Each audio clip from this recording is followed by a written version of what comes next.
নমস্কাৰ বন্ধুসকল, আপোনালোক সকলোকে আমাৰ চেনেলৰ পৰা স্বাগতম জনাইছোঁ। বন্ধুসকল, আজি আপোনালোকৰ মাজত আকৌ আহিলোঁ। এয়া চাই আছে মোৰ হাঁহকেইটাৰ বয়স আজি 3 মাহ হোৱাই নাই, 10 দিনমান কম আছে, 2 মাহ 20 দিন হৈছে। আপোনালোকৰ মাজত আগতেও দুটামান ভিডিঅ' দিছিলোঁ, এই ভিডিঅ'টোত আপোনালোকে দেখাই পাইছে। তাতকৈ অলপ এতিয়া গ্ৰথটো ভালে হৈছে, কিন্তু যিবিলাক সৰু আছিলে এইবিলাক মৰি গ'ল।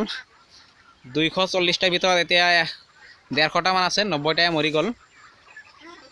যি 150টা আছে, এই 150টাৰ ভিতৰত 100টামান গ্ৰথ ভাল আৰু 50টামান বেয়া অলপ। ইয়াত চাই আছে বৰ্তমান ইয়াৰ ৱেটবোৰ হ'ব 1 কিলো 1200 গ্ৰাম, এনেকুৱা 800 গ্ৰাম এনেকুৱাকৈ হ'ব।